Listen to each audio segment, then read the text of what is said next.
अब fire clearing auto में नहीं हो सकता, फायर क्लियरिंग मेट्रो में नहीं हो सकता, ये सब कन्वीनियंस के लिए है।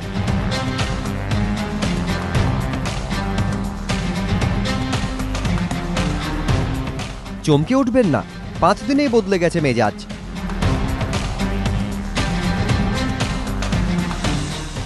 অটো, মেট্রো, রিক্সার মতো সাধারণ মানুষের পরিবহন ছেড়ে এখন কেজরিওয়াল সরকারের মন্ত্রীরা সরকারি গাড়িতে যাতায়াত শুরু করেছেন। প্রয়োজনীয়তার সাফাই দিতে গিয়ে আম আদমি পার্টির মন্ত্রীরা সরকারি গাড়ি, সরকারি বাংলো না নেওয়ার তাদের পুরনো প্রতিশ্রুতি ভুলে যাচ্ছেন। पहले हमेशा होता रहा है कि जैसे ही सरकार बनती है किसी की तो तुरंत ही नए गाड़ियों के लिए ऑर्डर करते हैं। हम में से किसी ने कोई नई गाड़ी का ऑर्डर नहीं किया है। पिछली जो सरकार थी उनके मंत्रियों द्वारा यूज की गाड़ी है, इसको अननेसेसरीली मुद्दा बनाया जा रहा है।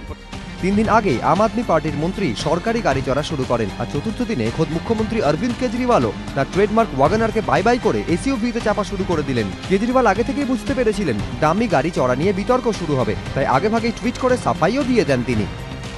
মন্ত্রীদের সরকারি গাড়ি ব্যবহার নিয়ে বিতর্ক তৈরি করা উচিত নয়, মন্ত্রীদের নিজেদের কাজের জন্য সরকারি গাড়ি ব্যবহার করতে হবে। দিন কয়েকের মধ্যেই আম আদমি পার্টির এই পরিবর্তন নিয়ে খোঁচা দিচ্ছে কংগ্রেস, সঙ্গে সঙ্গে সাফাইও দিতে শুরু করেছেন কেজরিওয়াল ঘনিষ্ঠরা। हर रोज अपने बातें बदलते हैं, कारें ले रहे हैं, मकान ले रहे हैं, मुझे इसमें कोई हर्ज नजर नहीं आता है, लेकिन जो आपने वादे किए उनको आपको पूरा करना चाहिए। हमारा हमेशा ये कहना था कि हम लाल बत्ती नहीं लगाएंगे, और आज तक कोई स्टेटमेंट आप ऐसा नहीं दिखा सकते जहां हमने कहा हो कि सरकारी गाड़ी नहीं लेंगे, सरकारी घर नहीं लेंगे हम। তবে অনেকেই বলছেন গাড়ি বাড়ি নিয়ে মত পরিবর্তন তো ঠিক আছে, সাধারণ মানুষকে দেওয়া অন্য প্রতিশ্রুতিগুলিরও যেন একই হাল না হয়। এবিপি আনন্দ।